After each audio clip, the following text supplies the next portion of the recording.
motion in a straight line or motion in one dimension.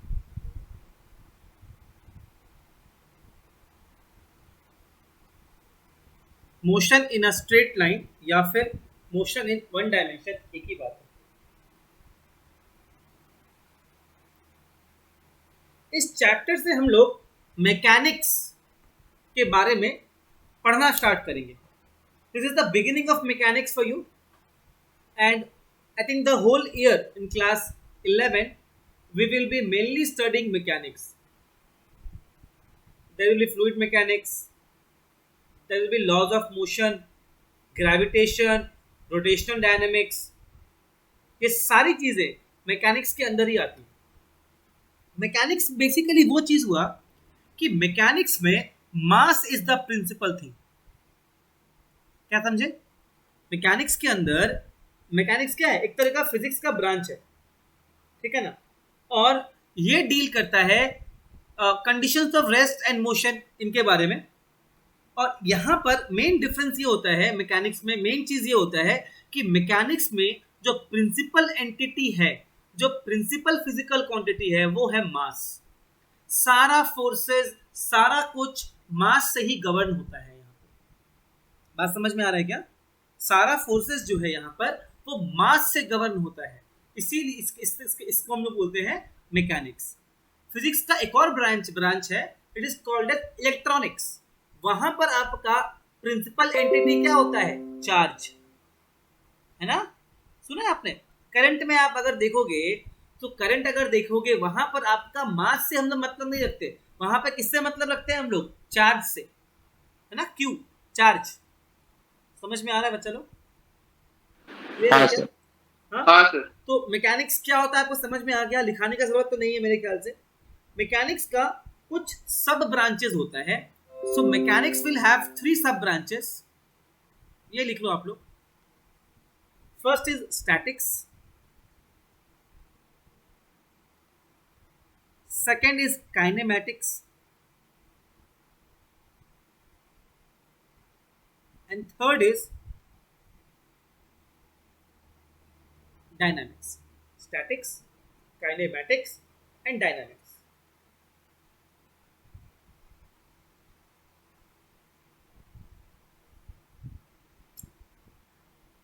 समझ लो इन दोनों में difference क्या है, तीनों चीज होता क्या है। स्टैटिक्स का मतलब क्या है? स्टेबल, रुका हुआ, स्टैटिक, है ना? तो लिख लो, this deals with the study of objects at rest or in equilibrium. Study of objects at rest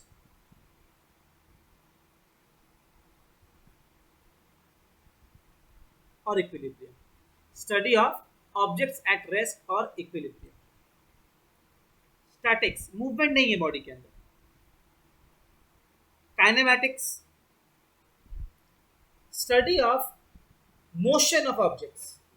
Study of motion of objects.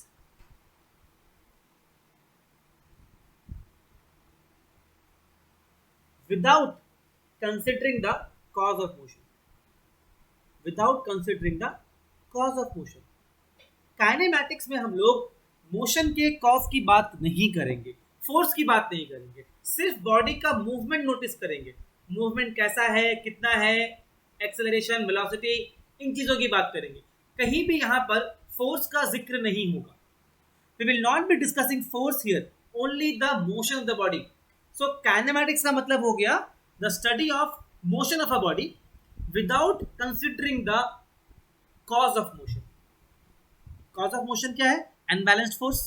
सो मैं फोर्स की बात यहाँ पर नहीं करूंगा, सिर्फ मोशन की बात करूंगा, वो हो जाएगा काइनेमैटिक्स। तो आप ये जो टॉपिक आपका है इसको हम लोग काइनेमैटिक्स भी बोलते हैं।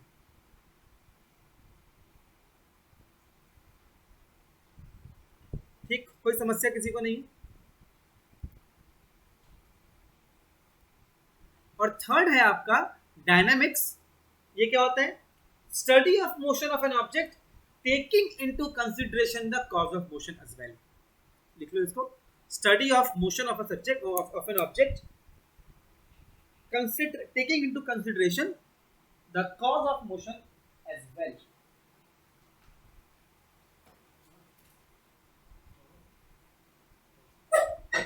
In Study of the consideration, motion of the body, taking into consideration the cause of motion as well.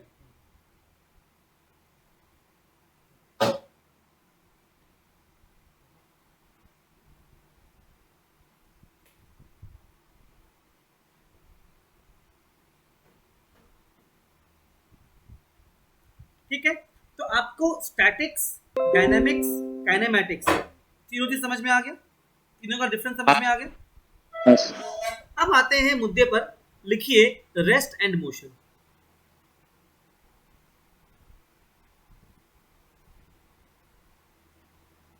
Rest and motion, अगर मुझसे पूछो ना तो आपका फिजिक्स आज जेन्युइनली स्टार्ट हुआ, इसके पहले पूरा हवा पानी था। स्टार्टिंग का तो पूरा हम लोग मैथ्स ही पढ़े, वेक्टर्स भी मैथ था, कैलकुलस भी मैथ था, डायमेंशन एनालिसिस थोड़ा सा फिजिक्स था, लेकिन आज से हम लोग प्रॉपर मैकेनिक्स स्टार्ट कर रहे हैं। प्रॉपर फिजिक्स मैं मानता हूँ आज से स्टार्ट हो रही है। पहले मुझे बताओ रेस्ट क्या होता है? रेस्ट का मतलब Sir, a position in which the body is not moving.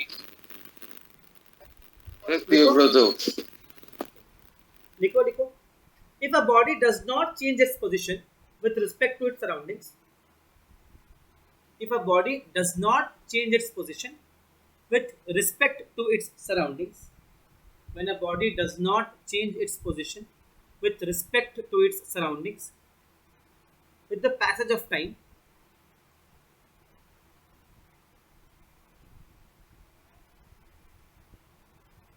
with the passage of time, when the body is at rest, if the body does not change its position with respect to surroundings, with the passage of time.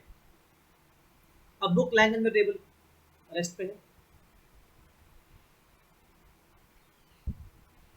और motion क्या होता है? जहां पर लिखा आपने does not change, वहां पर डज नॉट को हटा दीजिए और पूरा चीज लिख दीजिए, वही होगा मोशन, है ना। Rest and motion, not lose motion, just motion. So, if a body changes its position with respect to surroundings with the passage of time.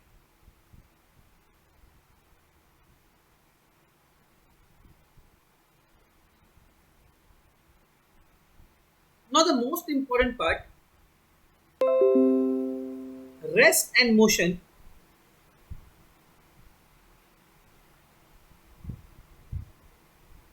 are relative terms.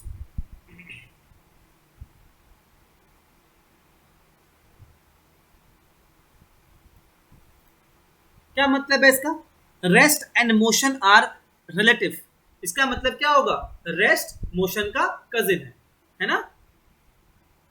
लिखा है रिलेटिव, कजिन नहीं सर, कौन है? ससुर है उसका। कौन समझाएगा? Rest and motion are relative terms, इसका मतलब क्या है? कोई बताओ। रेस्ट, मैं बताऊं? हाँ कि मतलब ये दोनों इंटर रिलेटेड है, ये दोनों इंटर रिलेटेड है, मतलब कजिन एक दूसरे का। वेरी गुड, पूजा बताओ। सर मतलब हमारे पॉइंट ऑफ ऑब्जर्वेशन पे भी बहुत डिपेंड करता है कि ऑब्जेक्ट रेस्ट पे है या मोशन पे है। हमारे पॉइंट ऑफ ऑब्जर्वेशन से डिपेंड करता है बहुत। अच्छा ओके, और कुछ प्रत्युष? सर वही कि अगर दो बॉडी रेस्ट में हो तो एक दूसरे के लिए वो रेस्ट में, अगर मोशन में हो तो वो डिपेंड करता है कि ऑब्जर्वेशन कहाँ से किया जा रहा है। मोटा-मोटी सही बोला आपने कि it depends upon the observer. Rest and motion are relative, इसको मैं आपको एक तो रियल लाइफ एग्जांपल से समझाता हूँ। देखो, व्हेन वी से समथिंग ना कि in this world nothing is absolute, everything is relative. एक बहुत ही स्वीट सा एग्जांपल देता हूँ मैं आपको। आपके घर में एक लेडी होती है, उनको आप मम्मी बोलते हो, है ना। सर आपका वॉइस क्रैक कर गया था। सुन लो उसको, अभी ठीक है? आवाज ठीक आ रहा है अभी? सर अभी ठीक आ रहा है। आपके घर में एक लेडी होती है, उनको आप बोलते हैं मम्मी, ठीक है ना? उन्हीं को कोई और इंसान बोलता है चाची, तीसरा बंदा बोलता है मौसी, चौथा बंदा बोलता है बुआ, आपके पापा बोलते हैं वाइफ, है ना? कोई बोलता है भाभी, कोई बोलता है मैम। समझ में आ रहा है? इंसान वही है, लेकिन हम किस एंगल से उसको देख रहे हैं, किसके नजरिए से देख रहे हैं, उस पर डिपेंड करता है कि वो कैसा है, कौन है। आपके लिए मम्मी है, किसी के लिए वाइफ है, किसी के लिए बेटी है, किसी के लिए बहन है, किसी के लिए चाची है। इंसान तो वही है। समझ में आ रहा है बेटा? ये बात क्या आपको क्लियर हो रहा है कि नथिंग इज एब्सोल्यूट? आप ये नहीं बोल सकते कि ये मम्मी ही है, नहीं भाई चाची है। तो समझ में आ रहा है? उसी तरह अगर कोई दो बॉडीज हैं, इट इज हाईली पॉसिबल, मान लो एक ट्रेन चल रहा है और यहां एक पेड़ है, और पेड़ पे बैठा हुआ कौन है? आप, मतलब बंदर। अब ये बंदर क्या ऑब्जर्व करेगा? बोलो, बंदर क्या ऑब्जर्व करेगा? बोलो यार। ट्रेन चल रहा है। बंदर ऑब्जर्व करे कि ट्रेन इधर मूव कर रहा है, राइट वर्ड्स। और अगर ट्रेन में बैठा हो एक इंसान, वो क्या ऑब्जर्व करेगा? सर बंदर पेड़ मोशन में है ना? बंदर ऑब्जर्व किया कि ट्रेन आगे बढ़ रहा है, ट्रेन मूव कर रहा है, और ट्रेन ऑब्जर्व किया कि बंदर मूव कर रहा है पीछे की तरफ। आप बोलोगे सर ये तो कॉमन सेंस है, पेड़ तो मूव नहीं करता है, ऑब्वियसली ट्रेन ही मूव करो। अरे भैया मुझे पता है आपका कॉमन सेंस बहुत अच्छा है, पर अगर कोई बच्चा है जिसको पता नहीं है ये वाला बात, जो फर्स्ट टाइम ट्रेन पे बैठा है 2 साल का बच्चा, उसकी तो बहुत अच्छा, कोई अंधा इंसान था, फर्स्ट टाइम देखना स्टार्ट किया है, क्या बोलेगा? पेड़ पीछे जा रहा है। समझ में आ रहा है क्या? तो एक्चुअल में आप बोल नहीं सकते आप कहां से ऑब्जर्व कर रहे हो, वो डिपेंड करता है कि आप रेस्ट पे हो या फिर मोशन पे हो। आपको और एक अच्छा सा एग्जांपल देता हूं। कभी आप लोग ट्रेन में अगर ट्रैवल किए होंगे, कभी ऐसा हुआ है कि 2 ट्रैक पे आपका ट्रेन, मतलब आप एक ट्रैक पे जा रहे हो तो आपके बगल वाले ट्रैक पे एक और ट्रेन आ गया, होता है ना? हाँ sir. When we approach Howrah, जब आप कहीं बाहर से आ रहे हो घर, तो हावड़ा स्टेशन पहुंचने के पहले बहुत बार ऐसा होता है ना? एक ट्रैक पे आपका ट्रेन होता है और एक ट्रैक पे होता है लोकल ट्रेन, होता है ना? और अगर दोनों सेम डायरेक्शन में जा रहे होते हैं, तो अगर आप यहां पर बैठे हो इस ट्रेन में, दोनों ट्रेन सेम डायरेक्शन में जा रहा है और सेम स्पीड से जा रहा है, आपको क्या लगेगा कि ये ट्रेन एक्चुअली में रुका हुआ है ना? अगर आप उसके व्हील्स की तरफ ना देखो, सिर्फ ट्रेन पे बैठे हुए आदमी को देखो, आपको क्या लगेगा? वो रुका हुआ है कि नहीं? आप उससे बात कर सकते हो, यू कैन वेव हैंड्स, आप उसका शक्ल देख सकते हो, उसका फोटो भी क्लिक कर लो, कोई अच्छा सा फोटो आएगा उसका, बिकॉज आपके रिस्पेक्ट में वो रेस्ट पे है। लेकिन अगर आप सराउंडिंग को देखोगे, मोशन में है, अगर बाहर देखो तो मोशन में है। समझ में आ गया? अगर मान लो आप एक टेबल पे बैठे हो, ठीक है, और आपके सामने एक बंदा बैठा है, तब तो आप बोल सकते हो कि दोनों रेस्ट पे है, या तब भी कोई चक्करबाजी है मोशन का। अगर आप 2 लोग अगल बगल बैठे हो टेबल पे या चेयर पे, तो क्या हम बोल सकते हैं कि दोनों इंसान रेस्ट पे है, या यहां भी मोशन का कोई चक्कर हो सकता है? सर अगर कोई मूव करता हुआ इंसान देखेगा उसको, तो दोनों ही मूव करता हुआ दिखेगा ना? Okay, so if I have change the point of observation, मामला अलग हो गया है ना? या फिर आप ऐसे देख लो, आप ये बात जान लो, there is nothing called as absolute rest, ठीक है? There is nothing called as absolute rest, है ना? Absolute rest, absolute motion unknown terms है। हम लोग हमेशा चीजों को एनालाइज करते हैं from the point of view of the observer. If the position of an object changes by distances, if the position of an object changes by distances, if the position of an object changes by distances much larger than its own size, much larger than its own size, then the object may be regarded as a point object. आपको मैंने पहले बता दिया है last class में कि 1 dimension, 2 dimension, 3 dimension motion का मतलब क्या होता है. अगर किसी मोशन को एक्सप्लेन करने के लिए मुझे सिर्फ एक डायमेंशन का काम पड़े, सिर्फ एक एक्सिस से मेरा काम चल जाए, अगर एक बॉडी स्ट्रेट लाइन में मूव कर रहा है तो उसको एक्सप्लेन करने के लिए, उसके मोशन को एक्सप्लेन करने के लिए मुझे सिर्फ और सिर्फ एक एक्सिस से मेरा काम चल जाएगा. Then it is called as 1 dimension motion. अगर कोई बॉडी एक प्लेन पे मूव कर रहा है, then I will need 2 dimensions to explain that, x and dy. और अगर कोई बॉडी हवा में चल रहा है, एरोप्लेन, कोई बर्ड, सो उसके मोशन को एक्सप्लेन करने के लिए आई will need the 3rd dimension. समझ में आ रहा है? उसको हम लोग कहेंगे 3D motion. So in our syllabus right now will be doing only the 1 dimension. अभी राइट नाउ, आगे 2D में पढ़ेंगे हम लोग अगले चैप्टर में, बट राइट नाउ हमें सिर्फ पढ़ना है 1 डायमेंशनल मोशन. तो फटाफट हमने रिकैप कर लेते हैं पहले का पढ़ा हुआ चीज. देखो, डिस्टेंस एंड डिस्प्लेसमेंट स्टार्ट करते हैं फटाफट, इजी है.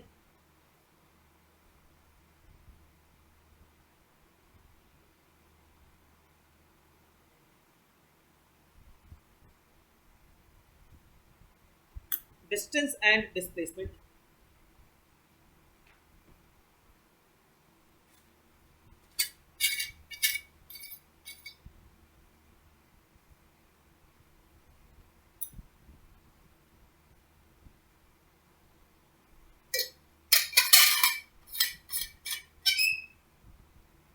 बताओ डिस्टेंस क्या होता है? तो डिस्टेंस क्या होता है? बोलो, बताओ आपको. Sir the length of total path covered पर. Actual path. अगर एक बॉडी यहाँ से स्टार्ट किया और यहाँ तक गया, मान लो ऐसे मूव किया, ऐसे, तो ये पूरा मेजरमेंट अगर लेंगे ना, इसको हम लोग कहेंगे क्या? डिस्टेंस. तो देखो बराबर, the length of the actual path, the length of the actual path traversed by a body,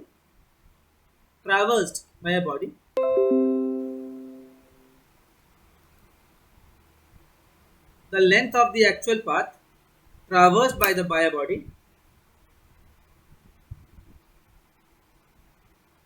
between its initial and final points, between its initial and final positions. The length of the actual path traversed by a body between its initial and the final position.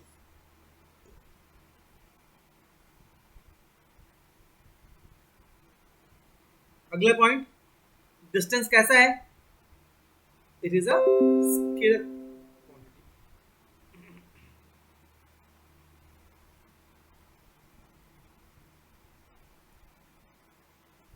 तीसरा point,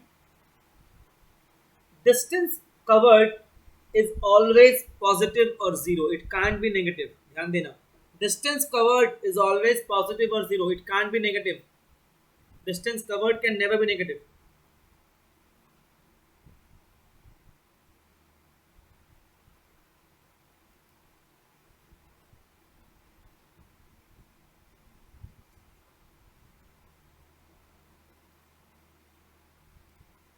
है ना? It can never be negative. It is always positive or zero. Unit क्या होगा इसका? Metre.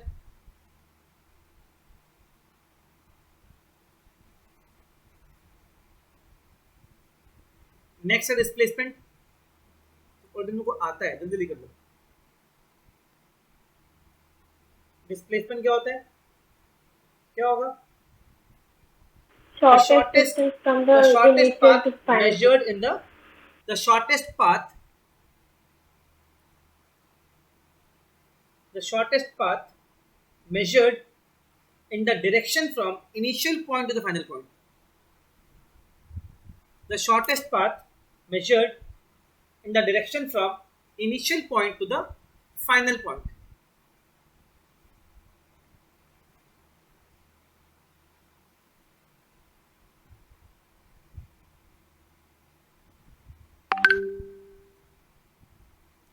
It is a vector quantity. It is a vector quantity. Vector quantity. Unit क्या होगा? Metre होगा, बोलने का जरूरत नहीं है।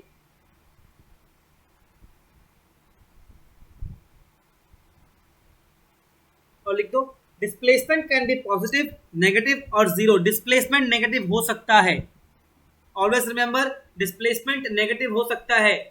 अगर आप यहां से शुरुआत कर रहे हैं and if you take up, if you go till here and come back and reach here, आपका डिस्प्लेसमेंट कितना हो जाएगा? This will be a negative term.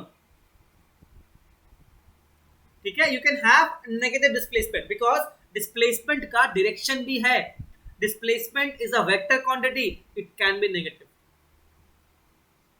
Example बता रहा हूं मैं आपको। अगर मैं पॉइंट ए से स्टार्ट करता हूं और पॉइंट बी तक जाता हूं, if I travel from point A to point B and come back to point A, suppose इस लेंथ इज एक्स, तो डिस्टेंस कितना हो जाएगा बताओ? डिस्टेंस कितना हो जाएगा? If I move from point A to point B and come back to point A, तो मुझे बताइए डिस्टेंस कवर्ड कितना हो जाएगा इस केस में? सर एक्स स्क्वायर, डिस्टेंस हो जाएगा 2x, एक्स स्क्वायर 2x, हाँ सॉरी। और इस केस में डिस्प्लेसमेंट कितना हो जाएगा? 0। डिस्प्लेसमेंट का क्वेश्चन जब भी आए दिमाग में सिर्फ दो चीजें आनी चाहिए, इनिशियल, फाइनल। डिस्प्लेसमेंट का मतलब होगा final minus initial, that's it, nothing else. Final minus initial. आप देखिए फाइनल कहां पे है? अगर ये पॉइंट आपका 0 था, इनिशियल कहां पे है? 0, फाइनल भी कहां है? 0, तो आंसर कितना आएगा? 0। लेकिन डिस्टेंस में क्या होगा? They will get added up, because आपको निकालना है कि लेंथ कितना कवर किया हमने, टोटल पाथ कितना कवर किया हमने। दोनों अलग अलग चीजें हैं, सिमिलर है मगर अलग है। राइट? कोई समस्या नहीं किसी को? ये बात क्या आपको समझ में आ गया एवरीबॉडी? हाँ सर। देखो यहां पर आपको ना कोई भी पूछेगा नहीं डिफाइन स्पीड, डिफरेंस बिटवीन, ये तक कोई नहीं पूछेगा आप। लेकिन तब भी जस्ट फॉर रिकैप, बेसिक से स्टार्ट करने के लिए I am just giving a small recap. तो स्पीड क्या होता है? Distance traveled in unit time. In a fix direction और इन एनी डायरेक्शन। क्या होगा? In a fix Any direction direction. या any direction? Any direction. Any direction, very good. लिख दो the rate of change of position of an object, the rate of change of position of an object in any direction is called its speed. Sir repeat कीजिए ना। The rate of change of position of an object with time in any direction, in any direction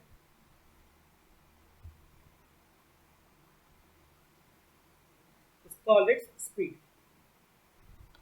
Speed क्या हो जाएगा?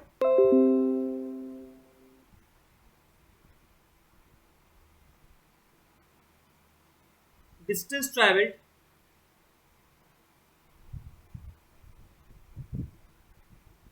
by time taken. Unit क्या होगा? Metre पर second. फटाफट लिख लो, आपको सब आता है ऑलरेडी। यूनिट क्या होगा? मीटर पर सेकेंड।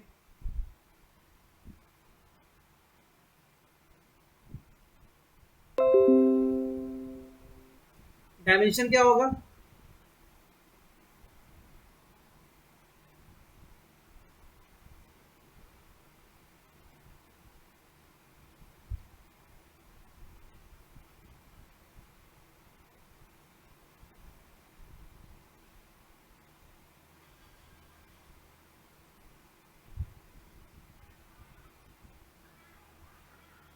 ठीक है क्या?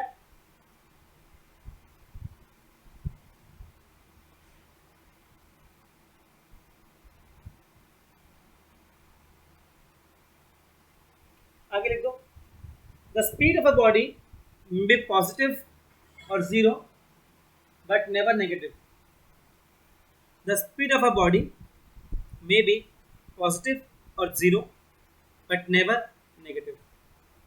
पॉजिटिव होगा, जीरो होगा मगर नेगेटिव नहीं होगा। जो काम डिस्टेंस में था मोटा मोटी वही काम यहाँ पर स्पीड का भी हो जाएगा। पॉजिटिव और zero but not negative.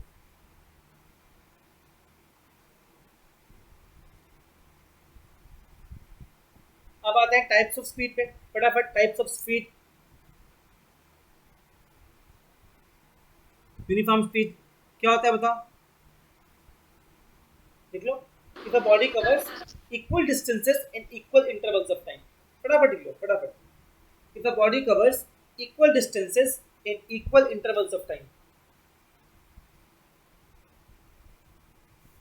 the body covers equal distances in equal intervals of time.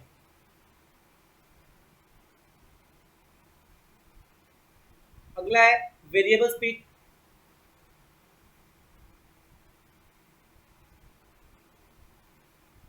If a body covers unequal distances in equal intervals of time, if a body covers unequal distances in equal intervals of time,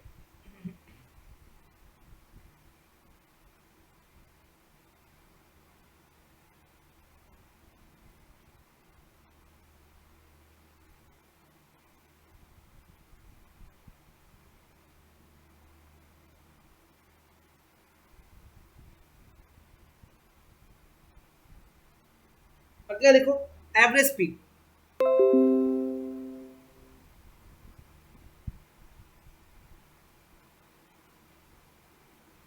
ये क्या होता है, ये क्या होता है? Total distance covered Total distance by total by time. Total time taken. हाँ, आप लोग कंफ्यूज हो सकते हो बहुत सारे बच्चे। एवरेज स्पीड का कॉन्सेप्ट जहां पे लगाने के लिए बोले, आप सिर्फ ये लगाओगे average speed is total distance travelled divide by total time taken. Total distance travelled by total time taken.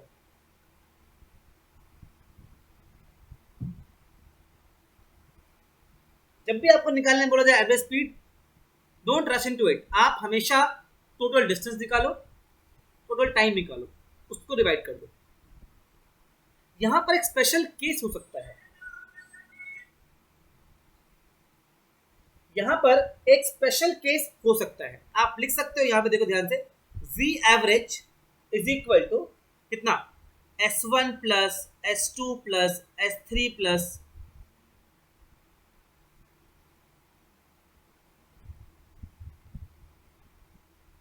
where S1 S2 are the distance covered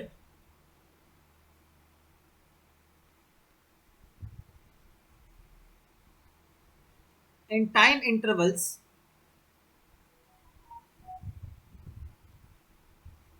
T1 T2 and so on। समझ में आ रहा है क्या? now आगे लिखो, if T1 is equal to T2 is equal to T3 is equal to, मान लो सभी टाइम इंटरवल्स सेम हो जाए, if all the time intervals are same, in that case you can write V average is equal to V1 plus V2 plus V3 plus। ये note कर लो, ये भी काफी important है, बहुत सारे क्वेश्चन में इस्तेमाल होता है। जनरल फार्मूला क्या है, ये वाला। जनरल चीज क्या है, ये वाला। बट अगर मान लो आपको टाइम इंटरवल सेम दिया हो, तो उस केस में आप सारे स्पीड्स को प्लस करके डिवाइड बाय एन कर दो, काम चल जाएगा। अगर बोल रहा है ना कि एक बॉडी आधा डिस्टेंस ट्रैवल किया इस स्पीड से, आधा टाइम ट्रैवल किया इस स्पीड से, तो अगर पूछेगा कि फाइंड द एवरेज स्पीड, दोनों स्पीड को सम करके बाय 2 कर दो। ऐसा कब करेंगे, जब सभी टाइम इंटरवल्स बराबर हो।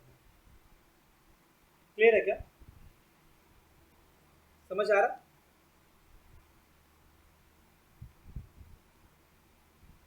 क्लियर है ना? इंस्टेंटेनियस स्पीड, ये क्या होता है,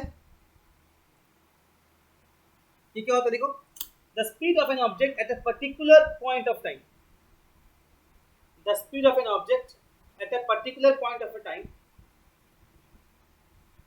the speed of an object at a particular instant of time या particular point of time is called as instantaneous speed।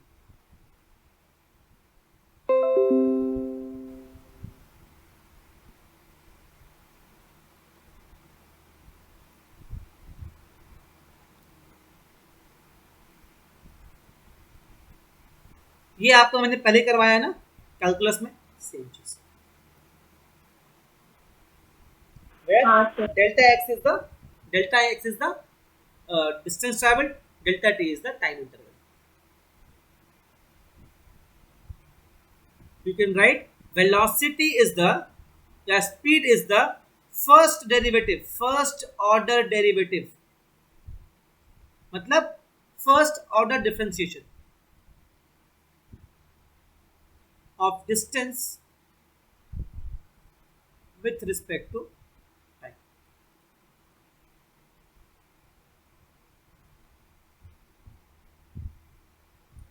जो किसी भी गाड़ी का जो होता है स्पीडोमीटर ना, speedometer actually gives you instantaneous speed. जो भी गाड़ी का देखोगे आप, कोई भी कार है, बस है, बाइक है, कुछ भी है, उनका जो स्पीडोमीटर होता है ना, the speedometer gives you the instantaneous speed.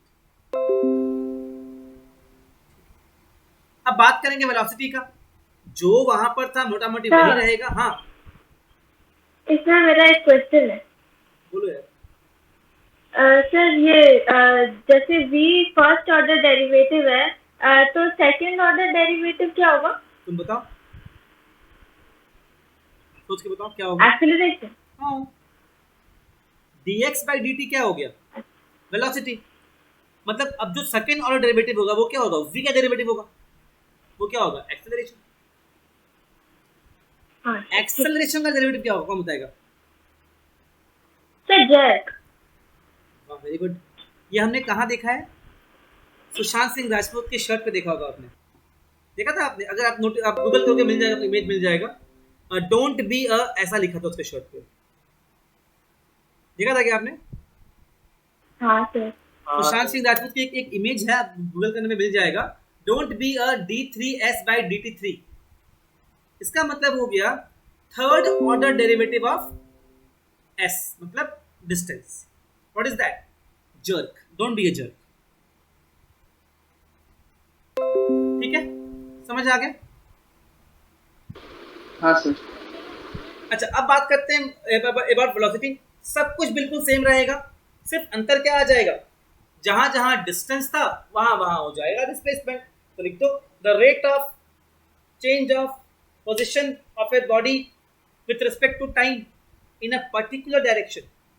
The rate of change of position of a body, the rate of change of position of a body with respect to time in a particular direction is called its velocity.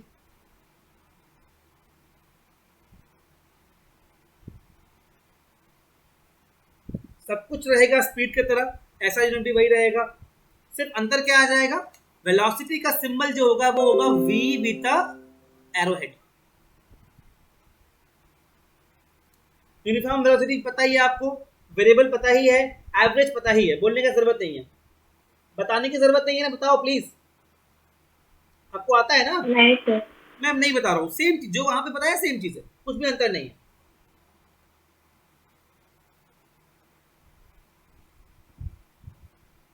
यहाँ पे एक चीज बस last में लिख लो, some important features of uniform motion. Some important features of uniform motion.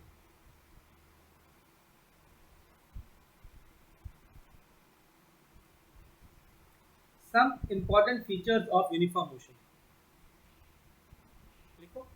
The velocity does not depend on the choice of origin in uniform motion.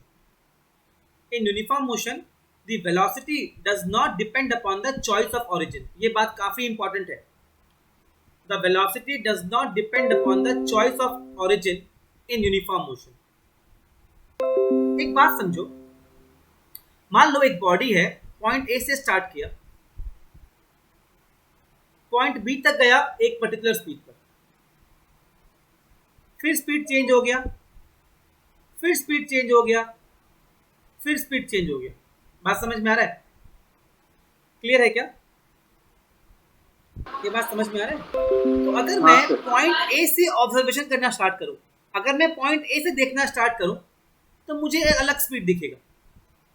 Point B से अगर देखूं तो अलग दिखेगा, पॉइंट सी से स्टार्ट करूं तो अलग दिखेगा। बात समझ में आ रहा है? हाँ, non uniform motion will have choice of origin, आप कहां से शुरू कर रहे हैं वो मैटर करता है। लेकिन अगर मेरा मोशन यूनिफॉर्म है, मतलब क्या है, बॉडी एक ही स्पीड से मूव कर रहा है आगे, तो मैं कहीं से भी स्टार्ट करूं मुझे स्पीड वही दिखेगा, मुझे डिस्प्लेसमेंट वही दिखेगा उस पॉइंट के बाद से। आज समझ में आ रहा है बात? क्लियर हो रहा है क्या? तो यूनिफॉर्म मोशन में चॉइस ऑफ ऑरिजिन मैटर नहीं करता, आप कहां से देखना स्टार्ट कर रहे हो ये मैटर नहीं करता।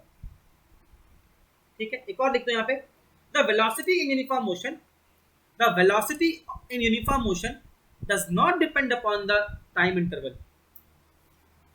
The velocity in uniform motion does not depend upon the time interval. Uniform motion में जो वेलोसिटी है ना वो टाइम इंटरवल के चॉइस पे डिपेंड नहीं करता है ना, आप कहीं भी चूज करो वही आएगा स्पीड तो आपका, लेकिन यहाँ पर अलग अलग आ जाएगा। अगर आप ये टाइम इंटरवल लोगे यहाँ से लेकर के यहाँ तक तो अलग आ जाएगा, यहाँ से यहाँ तक अलग आ जाएगा। बात समझ आ रहा है क्या वो? एवरीवन क्लियर है हम लोग यहाँ पे? If I change the time interval तो हम लोगों का स्पीड या velocity it will not vary if we are going undergoing a uniform motion. Third point का प्रॉपर्टी यहाँ पे, for a straight line motion, for a straight line uniform motion, for a straight line uniform motion the magnitude of displacement is always equal to the actual distance covered. बोलने का जरूरत नहीं, समझदार काफी है। In a straight line uniform motion the magnitude of displacement is always equal to the magnitude of displacement is always equal to the actual path covered या actual distance covered।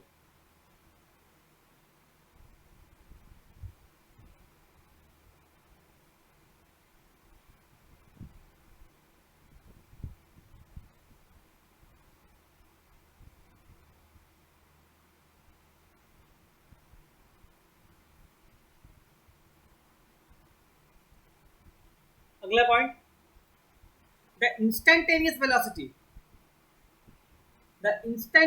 velocity is equal to the average velocity in uniform motion at all the time. At all times the instantaneous velocity is equal to the average velocity in uniform motion, है ना? अगर उसका velocity change नहीं होगा तो average speed तो बराबर ही आएगा, हमेशा सेम ही आएगा। जो भी उसका स्पीड है इस पॉइंट पर वही उसका एवरेज स्पीड भी है, because it is moving the same speed all the time. ठीक है क्या? समझ आ रहा है?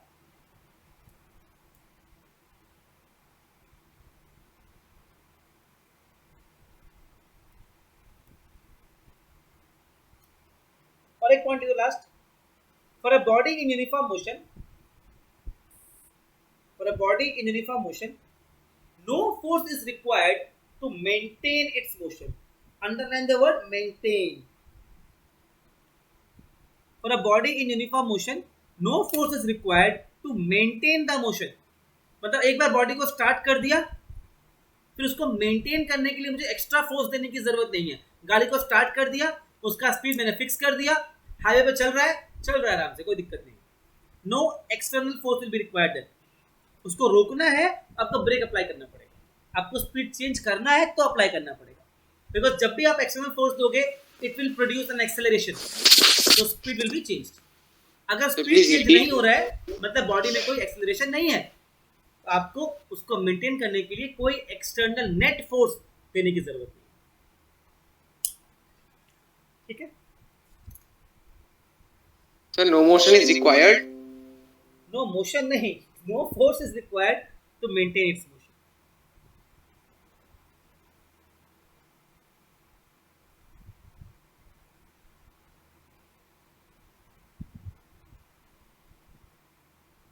What is the magnitude of average velocity? First part is 0 to 30 minutes.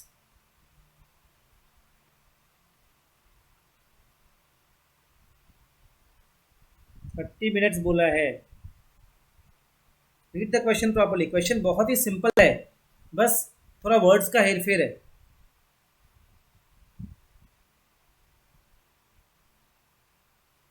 Question बहुत सिंपल है, जस्ट वर्ड्स का थोड़ा सा ऊपर नीचे किया हुआ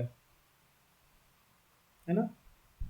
क्या बोल रहा है? A man walks on a straight road fine 2.5 kilometre away और स्पीड कितना दिया हुआ है 5 kilometre per our.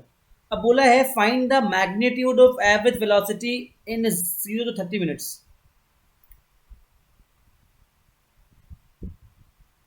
Sir first का आंसर क्या मैग्नीट्यूड का 20 है? 20 कहाँ से होगा बेटा, इतना ज़्यादा हो जाएगा, 2.5 से ज़्यादा 20 कहाँ से हो जाएगा? अच्छा हाँ सॉरी। 30 मिनट्स में वो कितना मूव करेगा? देखो ध्यान से, फर्स्ट पार्ट में सर क्या वो बोल रहा 0 है? to 30 मिनट्स तो बी के लिए है ना? नहीं, दोनों के लिए है, मतलब इसके लिए, फिर मतलब इसके लिए निकालो तीनों और इसके लिए तीनों निकालो। अब वो समझ में नहीं आएगा। अच्छा ए ठीक है। पार्ट के लिए तीनों निकालो और बी पार्ट के लिए भी तीनों निकालो, ऐसा बोला। सर 5 है क्या? पहला पार्ट का आंसर 5। कौन बोल रहा है, नाम बताओ सर सिमरन। बेटा। 5 कैसे होगा बताओ? इन द फर्स्ट 30 मिनट्स, देखो ध्यान से, ये आदमी का घर था और ये मार्केट था। डिस्टेंस कितना है मार्केट का? 2.5 kilometre. The man started with a speed of 5 kilometre per our, so in 30 minutes he will B at the market, right? सही बोल रहा। इन द फर्स्ट 30 मिनट्स बंदा कहाँ पे होगा? मार्केट पे होगा ना। ये बात समझ में आ रहा है? The speed of the man हाँ, इज सर। 2.5 किलोमीटर पर हाँ, hour, sir. Sorry 5 kilometre per hour, है ना। And the distance from his home to the market is 2.5 kilometre. So in 30 minutes he will be in the market. सही बोल रहा हूँ, सही बोल रहा हूँ। So in 30 minutes he will be in the हाँ। मार्केट। तो उसका एवरेज वेलोसिटी कितना हो जाएगा इन फर्स्ट 30 मिनट्स? सर 5 है क्या? ये पार्ट समझ में आया? फर्स्ट पार्ट का आंसर कितना होगा? 5। 5। अब सेकेंड पार्ट ट्राई कीजिए उसका, 0 to 50। फर्स्ट पार्ट का आंसर 5 होगा। सबको समझ में आया क्या 5 कैसे हो रहा है? और फर्स्ट पार्ट में आपका एवरेज स्पीड भी 5 होगा, है ना। सेकेंड पार्ट में क्या बोल रहा है? He comes back at 7.5 kilometers per hour. So if he comes back, coming back will take 20 minutes. ये बात सबको समझ में आ रहा है? A to M should take 30 minutes and M to A should take 20 minutes. So in 50 minutes displacement कितना हो जाएगा उसका? 0। ये बात सभी को समझ में आता है क्या? In 50 minutes the displacement will be 0. Right? Clear ना? क्वेश्चन बहुत सिंपल है लेकिन आप पक्का फंस जाओगे इसमें, है ना। इन 50 minutes the displacement will be 0, so average velocity should be 0, right. Now average speed निकालो। 50 मिनट्स में एवरेज स्पीड निकालो। इन 50 minutes the man has travelled how much? 5 kilometres, है ना। पहले यहां से यहां गया फिर वापस आ गया, right. In 50 minutes, the man has traveled how much? 5 kilometers. 2.5 to the market and 2.5 back to his home. ठीक है? Time taken is how much? 50. Time taken is how much? 50 minutes. Therefore, average speed is 5 upon 50 by 60. ये part पल्ले पड़ रहा है सबके? ये part पल्ले पड़ रहा है? 50 मिनट्स दिया है ना, इसलिए हमने क्या किया, उसको 60 से डिवाइड करके कन्वर्ट कर लिया आवर्स में, है ना। आपको क्या दिया हुआ है? 50 मिनट्स दिया हुआ है, तो हमने क्या किया, 50 को हमने बाय 60 कर दिया और बाय 60 करने से वो क्या बन गया? आवर्स में बन गया, right. Understood everyone? Understood this part? So निकाल लो उससे आंसर। 6 आएगा शायद, 6 आएगा ना। 6 is the answer for second part. Third part रहेगा ना। अच्छा, अगले 10 मिनट्स में वो कितना डिस्टेंस कवर कर रहे हैं, है ना। डिस्टेंस कवर्ड इन 10 मिनट्स while रिटर्निंग कितना हो जाएगा बताओ? 10 by 60 into how much? 7.5, right. यही होगा ना।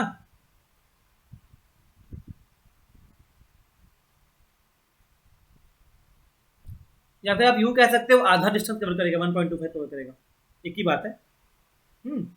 समझ में आ रहा है? इन 10 minutes he will B at the mid point, right? Clear है क्या? सो नेट डिस्प्लेसमेंट कितना आएगा?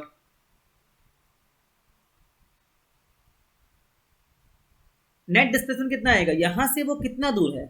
1.25 दूर है। Answer will be 1.25 divide by 40/60। ये हो जाएगा आपका वी एवरेज, मतलब average velocity. Now distance travel कितना हो जाएगा? कितना हो जाएगा बताओ? 2.5 प्लस 1.25 है ना? 2.5 गया, फिर वापस आधा आधा आ गया। कितना टाइम लगा उसको? 40/60। इसको सॉल्व कर लीजिए, आपका स्पीड आ जाएगा। Are we all comfortable with this now? Are we all comfortable with this? Okay है ना? और बाकी लोग क्या करने बोला है? Read the question well. It's not a difficult question, simple ही है। सर मेरा भी 60 किलोमीटर ट्रैक है। फर्स्ट 30 किलोमीटर जो है वो गया कितने स्पीड से? 30 के स्पीड से। How fast must the train travel so that the average speed is eight the end of the trip 40 kilometre per our. तो अगर ध्यान से देखो तो आपका 60 है तो हाँ 60 है। वी एवरेज क्या हो जाएगा? टोटल डिस्टेंस, तो S1 प्लस S2 कर दो या D1 प्लस D2 कर दो बाई T1 प्लस T2। समझ में आ रहा है? फर्स्ट 30 किलोमीटर वो ट्रैवल करता है कितने स्पीड से? 30 के स्पीड से। पूछा है कि जो बाकी डिस्टेंस है वो किससे ट्रैवल करेगा जिससे कि उसका मेंटेन कितना हो जाए? उसका मेंटेन हो जाए हाउ मच? 40, राइट? समझ आ रहा है? तो यहां पर S1 S2 दोनों बराबर है, इसको 2S कर दें। समझ आ रहा है? S1 और S2 दोनों बराबर है ना? 30 है। क्या बोला है? फर्स्ट 30 किलोमीटर वो गया है 30 के स्पीड से। तो सेकेंड में कितना बचा? 30 बचा, because total track length is how much? The track length is 60, है ना? तो बचा कितना उसके पास? 30 बचा। ठीक है क्या?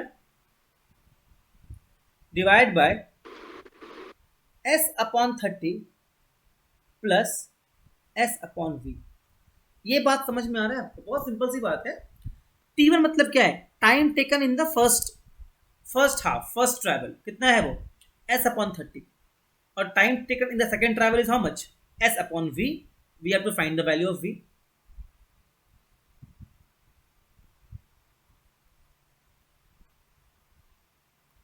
सबको समझ में आ रहा है ये पार्ट? एवरीवन, ये पार्ट क्या सबको समझ में आ रहा है? हाँ सर। और चाहिए अपने को 40। सो 40 इज इक्वल टू 2S, बाहर में S कॉमन निकाल दो। You have 1/30 plus 1/V। S से S गया, ये भी गया। So you have 20 is equal to 1 upon, क्या अभी V निकल जाएगा? V निकल जाएगा क्या? निकाल लो V को, खत्म करो इसको।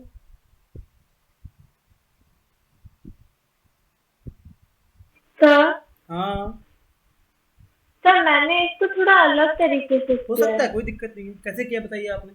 अगर आपने ये कॉन्सेप्ट यूज मतलब- किया है तो आपका आंसर सही है, कोई दिक्कत नहीं।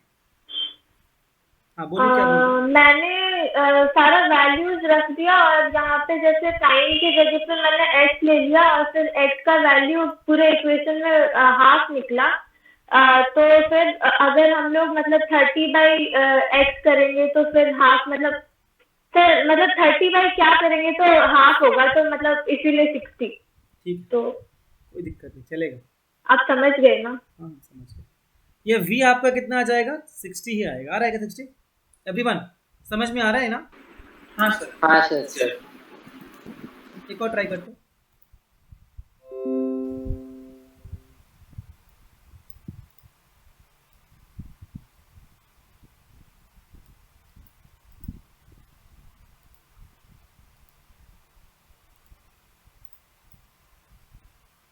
ट्राई करो।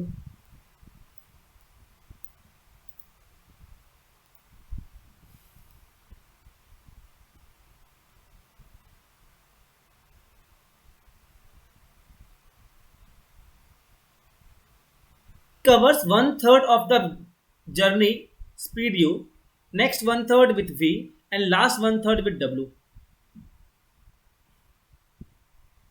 फुल जर्नी है, 3 पार्ट से बांट दो उसको.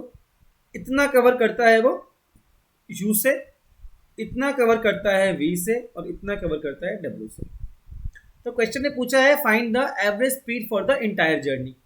ठीक है, एवरेज स्पीड क्या होता है? Total distance travelled by total time taken. यहां पर for the sake of simplicity you take let the total distance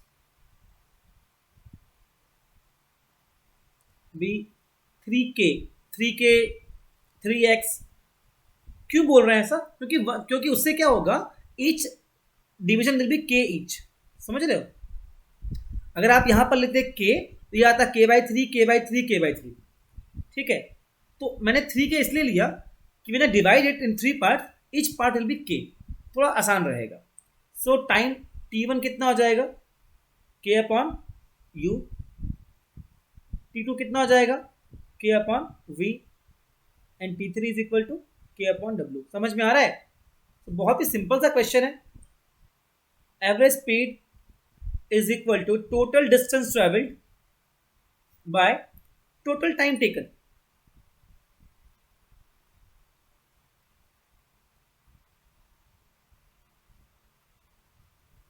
Now take out k common और काट दो पूरा उसको.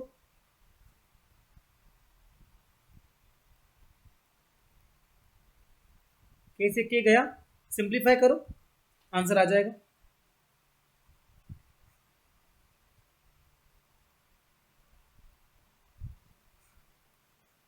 Another easy question. ठीक है क्या? Are we comfortable with this? Okay, हाँ सर.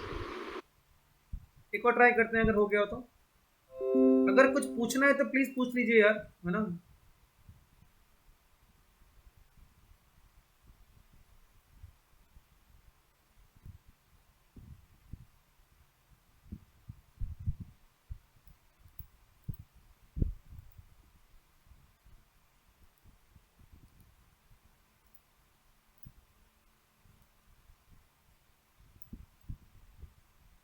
ट्राई करो.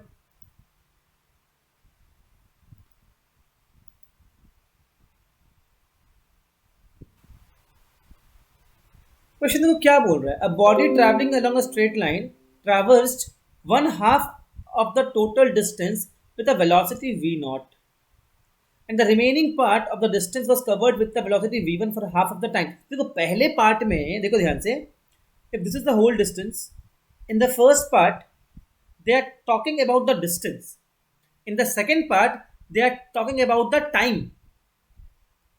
बात समझ आ रहा? थोड़ा सा लैंग्वेज में ट्रिक है. इन द फर्स्ट पार्ट वे लोग बात कर रहे हैं किसके बारे में? डिस्टेंस के बारे में, कि पहला हाफ डिस्टेंस कवर किया स्पेसिफिक ऐसा ऐसा. तो फर्स्ट पार्ट तो बहुत ही सिंपल है. अगर देखो आप, अगर मान लो इस पूरे को x मान लो डिस्टेंस को, तो आप क्या बोलोगे? x/2 है ना. So for first half distance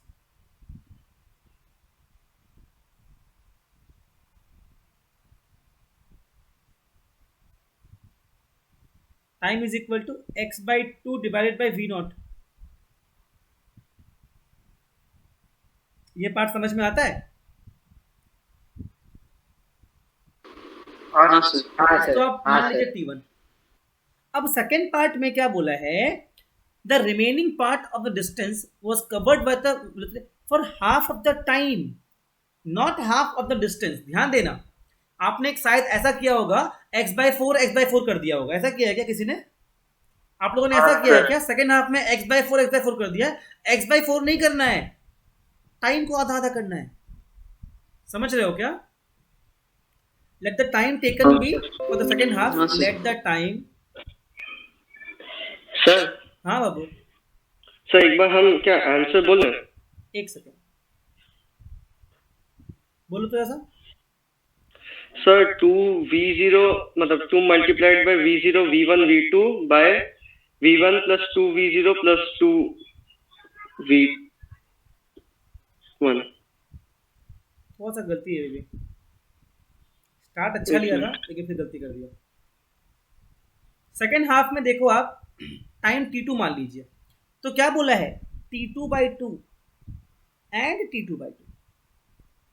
ये पार्ट समझ में आ रहा है?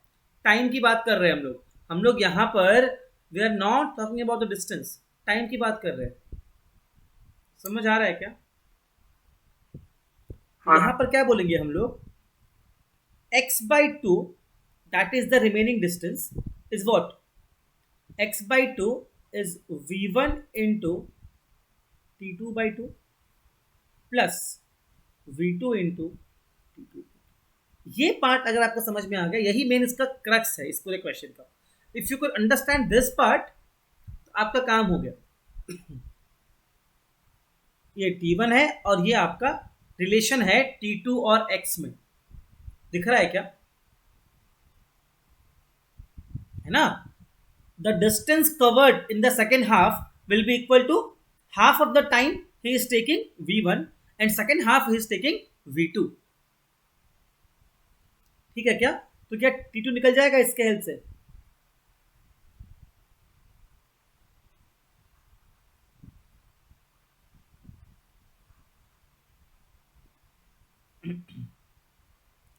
पूरा उड़ाई दो, कोई काम का ही नहीं है भाई साहब।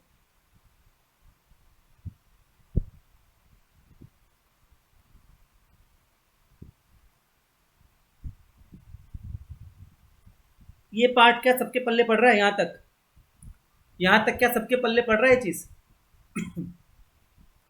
देयरफॉर हाँ sir. Total time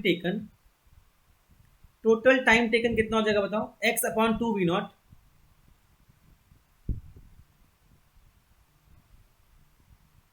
plus x/, this is the total time taken. सही बोल रहा हूं क्या? इसको जरा सिंप्लीफाई कर लो, को जरा आप सिंप्लीफाई कर लीजिए।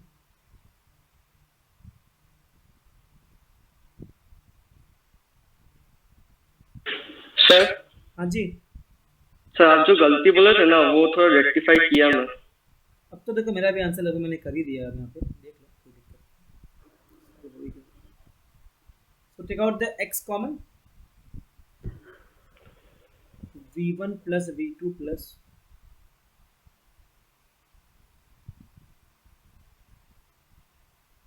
ये आपका क्या हो गया? Total time. ना v average is equal to what? Total distance traveled, that is x, by total time taken।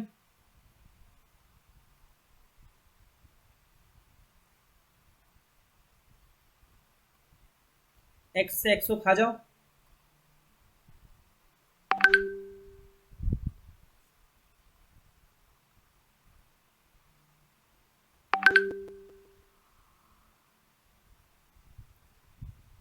देखो समझ में आया क्या? बताओ, चेक करो, this should be your answer.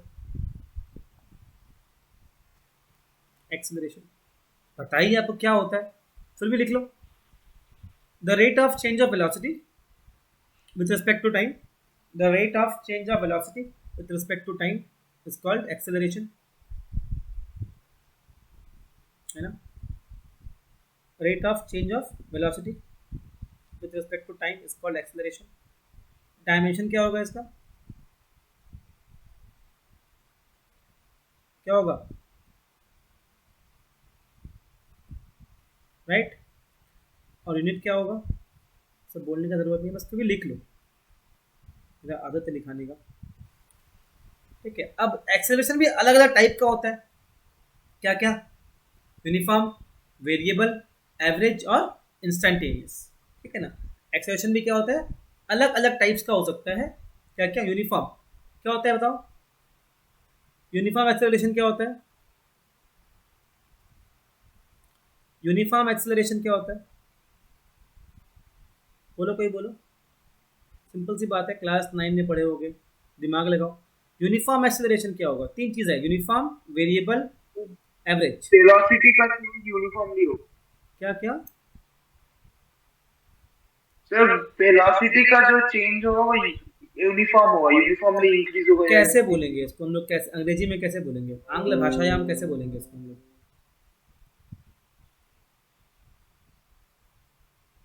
बोल तो Sir, यूनिफॉर्म स्पीड क्या equal था? change in velocity in equal intervals of ठीक time. है, very good. Equal change in velocity with in equal intervals of time. If the body changes its velocity by equal amounts in equal intervals of time, and if the body changes its velocity by equal amounts in equal intervals of time, ठीक है ना, then it is called as uniform acceleration. कोई समस्या की बात नहीं है. Variable में क्या होगा?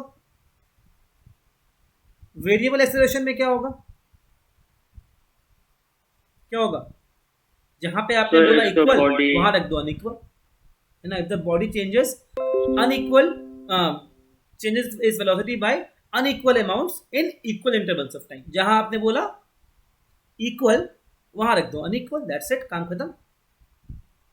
अब मुझे बताओ एवरेज एक्सेलरेशन क्या होता है? What is v average? A average. Average acceleration क्या होता है? बोलो, what is average acceleration?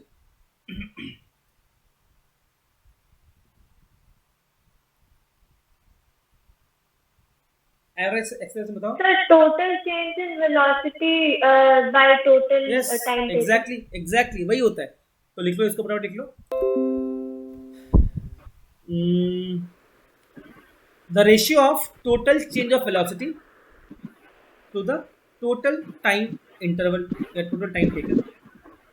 The ratio of total change of velocity to total time taken is a average. Average acceleration, इसको अपने लिख सकते हैं a average is equal to v2 minus v1 upon t2 minus t1, that is delta v by delta t.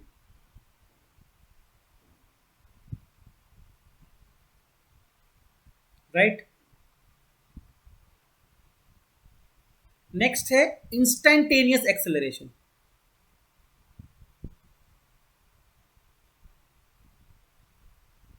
क्या होता है बताओ? The acceleration of a body at a particular instant of time, है ना. The acceleration of a body at a particular instant of time when the time interval is very very small, almost equal to 0.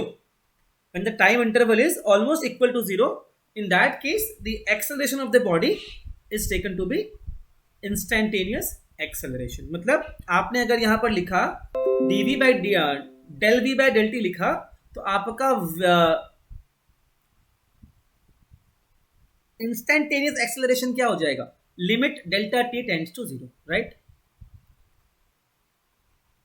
क्योंकि मेरा आदत है, मैं generally जो बच्चे मुझसे मैथ्स पढ़ते हैं उनको पता होगा, मैं लिमिट को जनरली एल टी लिखता हूँ. मैं थोड़ा कामचोर हूँ, थोड़ा लेजी भी हूँ, तो एल आई एम इतना लंबा कौन, मैं एल टी लिखता हूँ. तो जहाँ मैं एल टी लिखूँ वो लिमिट है उसका मतलब. ठीक है. आपको बुक्स में या बहुत जगह आपको एल आई एम लिखा मिलेगा, लेकिन मेरी आदत मैं एल टी लिखता हूँ हमेशा से, तो ध्यान रखना. लेकिन मैंने यहाँ पे एल आई एम लिखा है आपकी सहूलियत के लिए. सो यहाँ पर delta v by delta t tends to 0, it becomes dv by dt. So acceleration is instantaneous acceleration is dv by dt. Okay, है ना. सिंपल सी बात है, पढ़ चुके पहले हम लोग. अपने एक चीज और बोल सकते हैं कि since velocity is equal to dx by dt, है ना, we can write acceleration is equal to d2x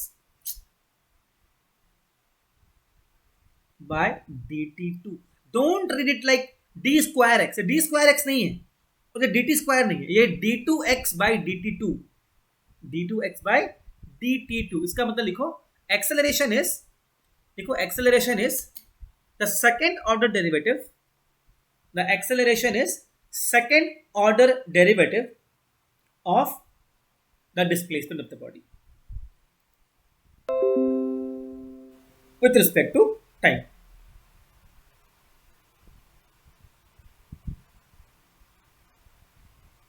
Sir, derivative. Second order derivative of displacement लिख दो या पोजीशन लिख दो, एक ही बात है, of the body with respect to time. देखो यहाँ पर सिंपल सी बात है, स्टार्ट करते हैं हम लोग एक्स से. X is what? पोजीशन या displacement. Now we know that velocity is dx by dt. मतलब अगर हम लोग x को एक बार डिफरेंशिएट करेंगे क्या मिलेगा? v मिलेगा. समझ में आ रहा है? अगर हम लोग x को एक बार डिफ्रेंशिएट करेंगे तो क्या मिलेगा? v मिलेगा। अगर हम लोग v को डिफ्रेंशिएट करेंगे तो a मिलेगा। ये बात सबको समझ में ठीक से आ रहा है ना? अगर हम लोग v को डिफ्रेंशिएट करेंगे तो a मिलेगा, ठीक है ना? तो क्या कह सकते हैं कि एक्चुअल में देखो, मैंने x से स्टार्ट किया, फिर v पे गया, फिर a पे गया, तो क्या मैं कह सकता हूं कि x को मैं अगर 2 बार करूं डिफ्रेंशिएट तो a मिलेगा? अभी समझ में आया क्या? हाँ सर। वही बात है। तो ये उसका लिखने का तरीका है। इसका मतलब होता है डबल डेरिवेटिव ऑफ x, है ना? d2x बाई dt2 का मतलब क्या होगा? Double derivative of x with respect to t, that's it, और कुछ नहीं, ठीक है? अच्छा, आपको पता होगा acceleration can be positive and negative. Positive का मतलब क्या होता है? What is the meaning of positive acceleration? तो इंक्रीज हो, हाँ, तो एक्सीलरेशन बढ़, वेलोसिटी का चेंज Acceleration हो रहा बढ़ रहा है, है। इंक्रीज हो। पॉजिटिव एक्सेलरेशन का मतलब क्या होता है? Sir velocity will increase, velocity will increase, right. और नेगेटिव का मतलब क्या होगा? Velocity will velocity decrease, will decrease. ठीक है? आप बस याद रखना कि acceleration is basically what? Final velocity minus initial velocity, v minus u by t। तो अगर आपका v बड़ा है और u छोटा है तो पॉजिटिव आएगा, अगर आपका उल्टा है तो नेगेटिव आएगा, ठीक है ना? और हम लोग नेगेटिव एक्सेलरेशन को रिटार्डेशन भी कहते हैं, आप सबको पता है, बोलने की जरूरत नहीं है। Let us try some more questions on these. Simple simple question देता हूं।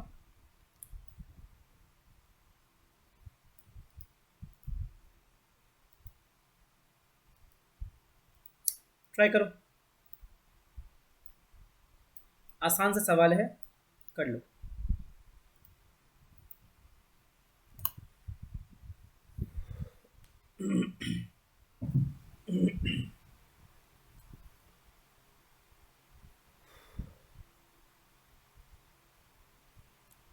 क्या बोल रहे हैं? आपको x दिया हुआ है as a function of t, a is a constant and b is a constant, right? Velocity at t is equal to 0 से, बहुत सिंपल है ना? v क्या होता है, राइट? v क्या होता है? dx बाई dt,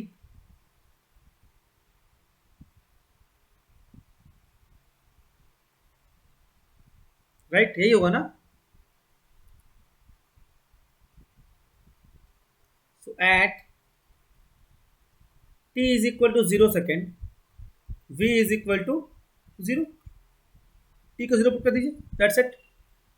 और एट, सर हाँ वो, सर एवरेज वेलोसिटी 15 मीटर पर सेकंड है क्या? हाँ 15 ही है शायद, एक सेकेंड, हाँ 15 है, 15। So at t is equal to 2, you have 2bt to 4b। कितना आ जाएगा आंसर? 10 है क्या आंसर इसका? फिर 10 आया क्या? हाँ सर। 10 आ गया। अब पूछा है what is the average velocity between t is equal to 2 seconds and t is equal to 4 seconds. क्या हो जाएगा बताओ? कैसे निकालेंगे? It is the total distance travelled by total time taken. Go back to the basic.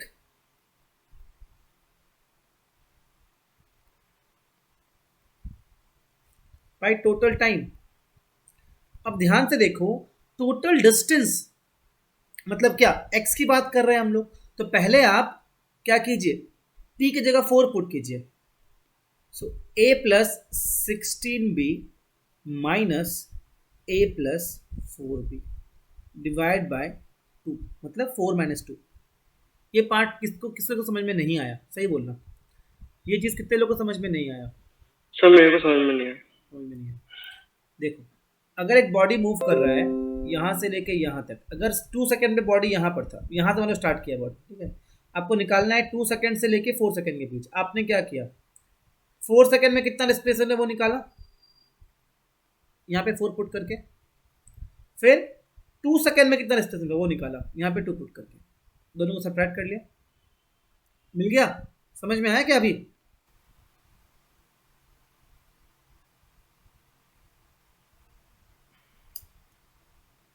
ऐसे होगा, देखो ध्यान से। आपको दिया हुआ क्या है? t is equal to root x plus 3 दिया हुआ है, we can write root x is equal to t minus 3 और x is equal to t minus 3 whole square. ठीक है, अब v क्या हो जाएगा? ठीक है क्या? हाँ सर।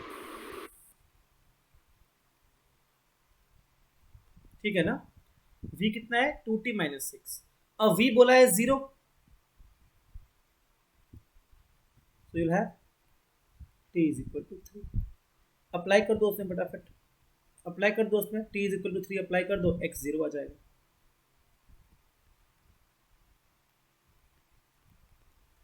हो गया क्या? सबको समझ में आया? Everyone clear on this? Easy है? हाँ सर। एक और ट्राई करते हैं।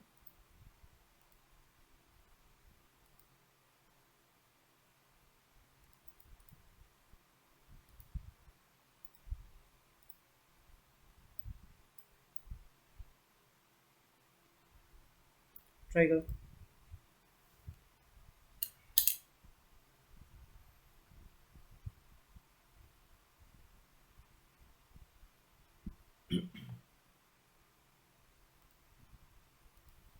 क्या बोला है? ठीक ही तो है, आपको ए दिया है राइट।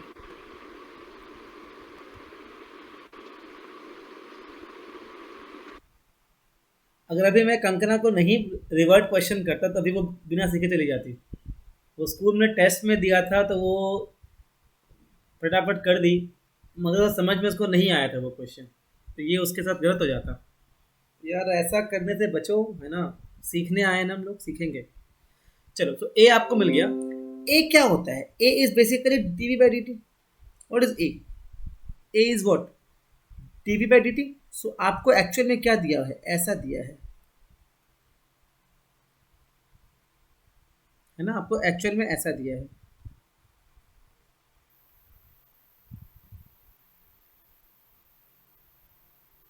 राइट? समझ में आ रहा है ना?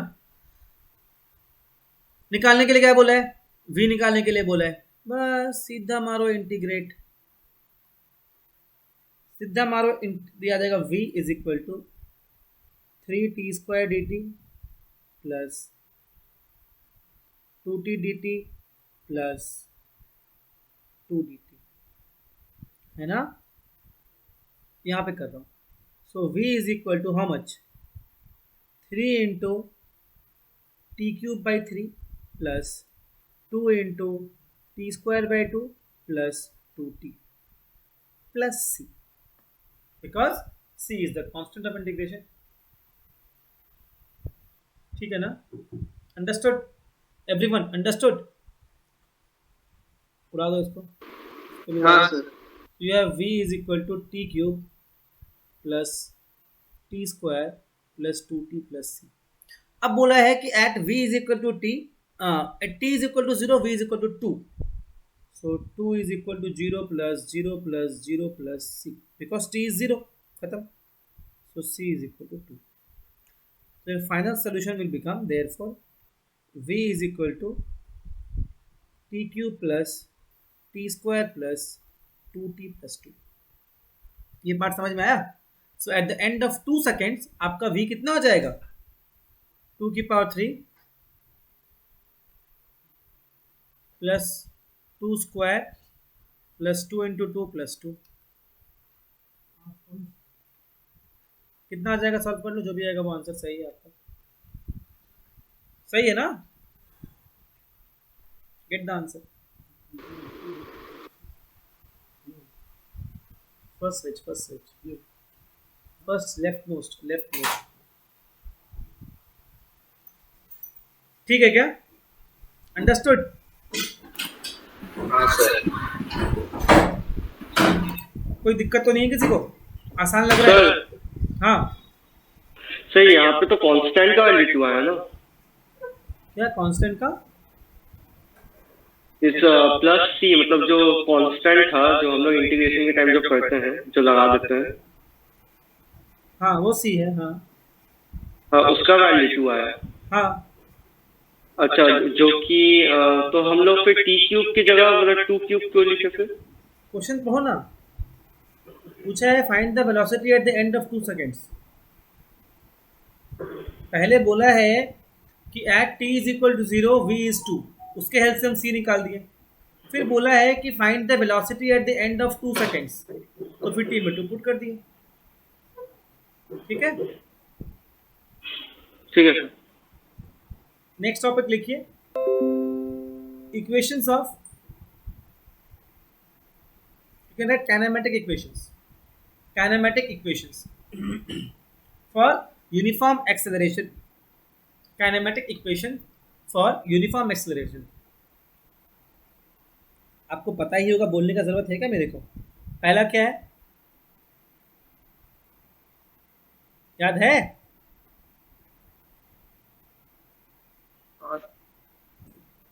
इसको डिराइव मैं नहीं करूंगा, मैं इसको डिराइव करूंगा कैलकुलस से सिर्फ। हाँ, फॉर यूनिफॉर्म एक्सेलरेशन, ये तीन तो हमने पढ़ा है ना? ये तीन हमने क्लास 9 में पढ़ा है। v is equal to u plus a t, है ना? s is equal to u t plus half a t square, और v स्क्वायर is equal to u square plus 2as। ये हमने तीन ऑलरेडी क्लास 10 में पढ़ा है। क्लास 11th में हम लोग चौथा भी इंट्रोड्यूस कर रहे हैं, लिख लो ये क्या होता है। It is the displacement of the particle in the nth second. लिखो फटाफट, displacement of the particle in the nth second, या distance covered by the particle in the nth second. समझने का ट्राई करना। ये 0 है,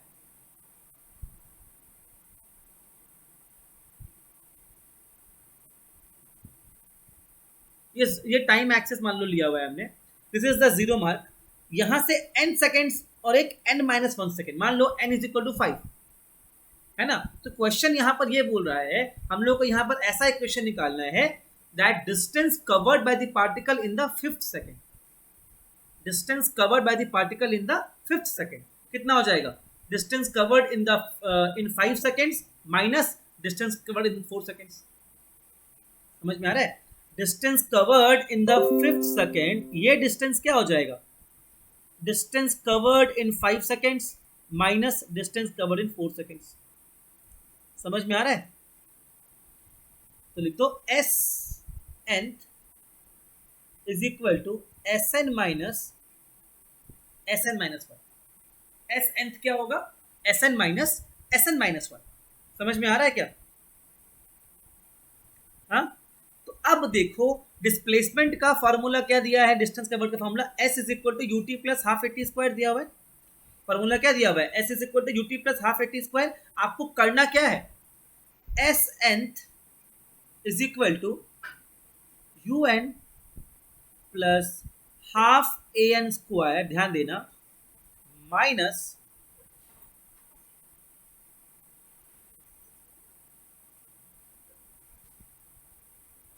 ये पार्ट क्या पल्ले पड़ रहा है? ये चीज सबको समझ में आ रहा है?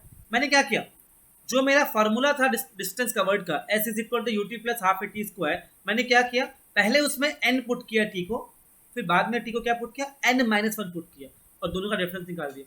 तो जो सॉल्व होकर के आएगा वो मेरा फाइनल आंसर होगा। Is everyone clear on this? Is everyone clear on this? If I have to find the distance covered in the nth second, what will I do? I will subtract the distance covered in n seconds. I will subtract the distance covered in n-1 second from the distance covered in n seconds. Sn minus Sn-1. Clear हो रहा है क्या? Clear हो रहा है ना? हाँ sir. इसको सॉल्व हाँ कीजिए, सर। सॉल्व कीजिए इसको, जल्दी कीजिए सॉल्व इसको।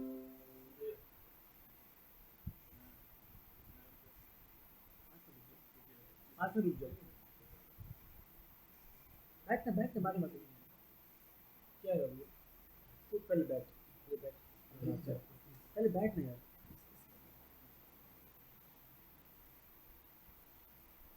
जल्दी निकालो क्या आएगा, just simplify this.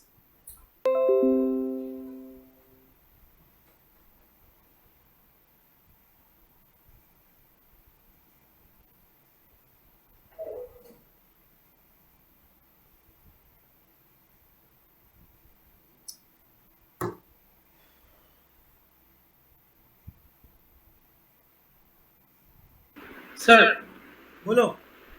U1 plus half A 2n minus 1। एकदम सही, very good. u plus a into half a into 2n minus 1। कितने लोग का यही आ रहा है?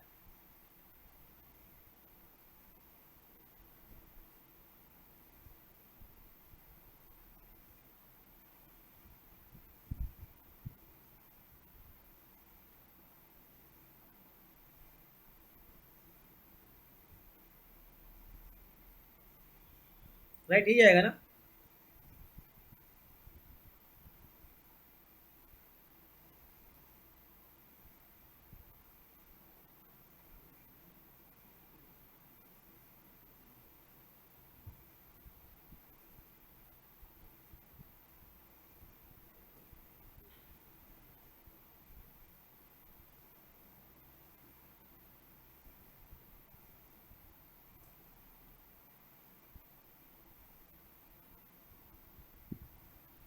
ऐसा आ रहा है क्या?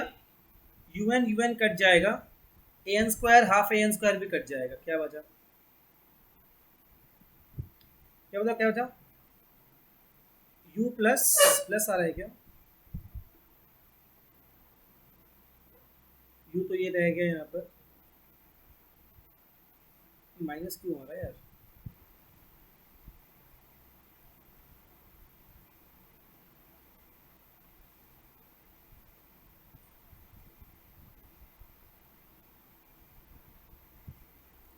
कितना है बताओ?